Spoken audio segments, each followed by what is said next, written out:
Hello everyone, प्रज्ञा empower studies में आपका स्वागत है। हमारा अध्याय 3 चल रहा है, दो चर वाले रैखिक समीकरण युग्म। इसका क्वेश्चन 3 हम सॉल्व कर रहे हैं, तो स्टार्ट करते हैं। देखिए, ये क्वेश्चन 3 का दूसरा है। अनुपातों A1/A2, B1/B2, C1/C2 की तुलना कर ज्ञात कीजिए कि निम्न रैखिक समीकरणों के युग्म संगत है या असंगत। ये दो रैखिक समीकरण दिए हैं, इनके युग्म संगत है या असंगत, ये हमको ज्ञात करना है। ठीक है, तो संगत का मतलब क्या होता है? जब दोनों रेखाएं प्रतिच्छेदी हो या संपाती हो तब संगत होता है, और इनके द्वारा बनी जो रेखाएं होती है वो अगर एक दूसरे का समांतर हो इस तरह से तो असंगत होता है। तो स्टार्ट करते हैं।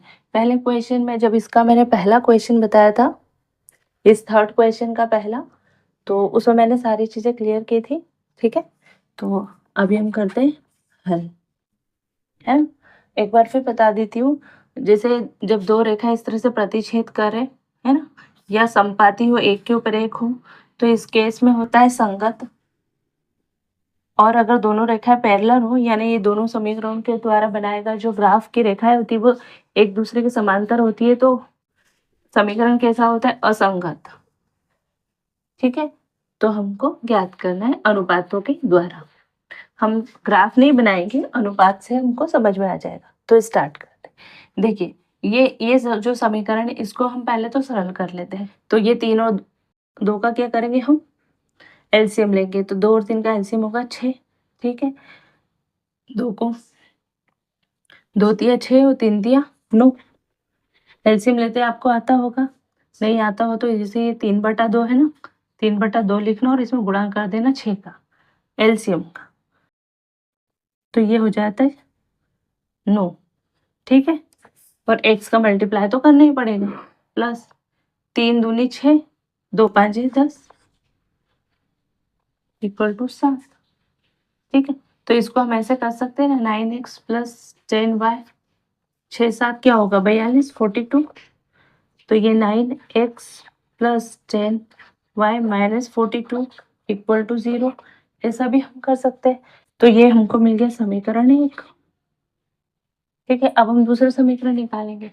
तो इसको ऐसे लिख सकते हैं 9x, है ना, ये इसके इक्वल्स में था पहले समीकरण के। अभी दूसरे समीकरण को 9x माइनस 10y, ये 14 को अगर हम यहाँ ले आए तो इक्वल टू 0 हो जाएगा। तो ये समीकरण हमको क्या मिल गया? दूसरा समीकरण मिल गया।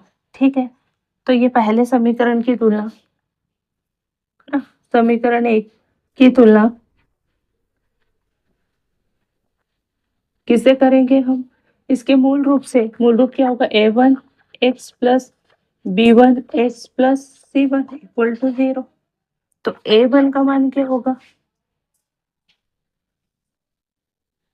a1 का मान क्या होगा? 9, क्योंकि x के मल्टीपल में क्या है? 9। जैसे a1 x का गुणांक है वैसे 9x का गुणांक है ना। b1 क्या होगा? 10, और c1 क्या होगा? -42।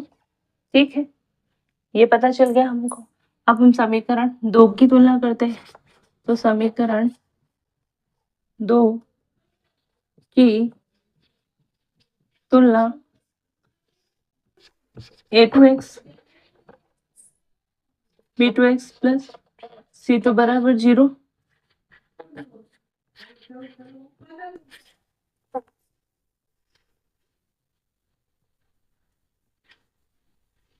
करने पर,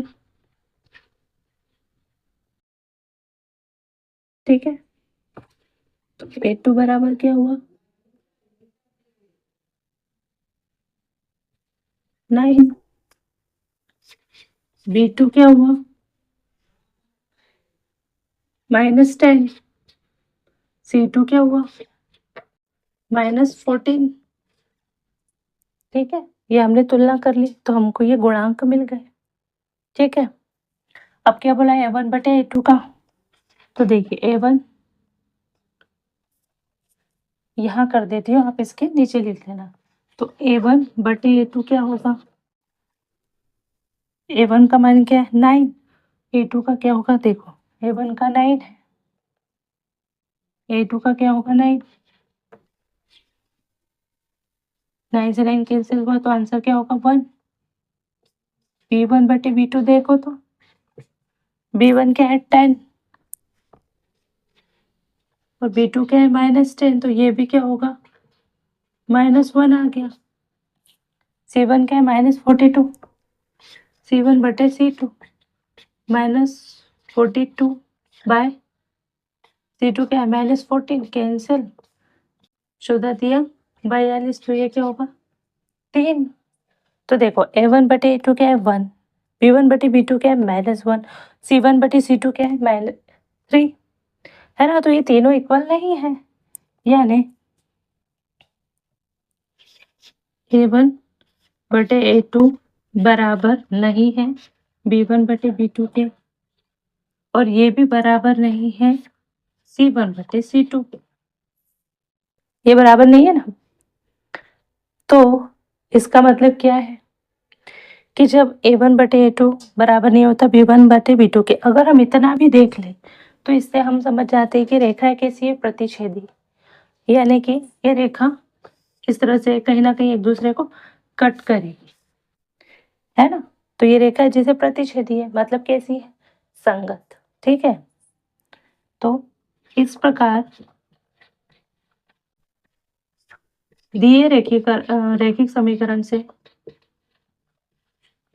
समीकरण की रेखाएं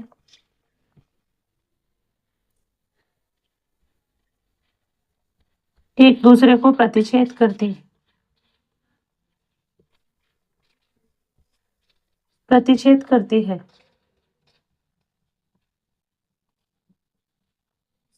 करती है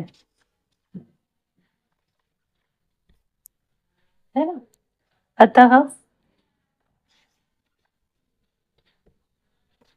समीकरण अतः समीकरण संगत होंगे।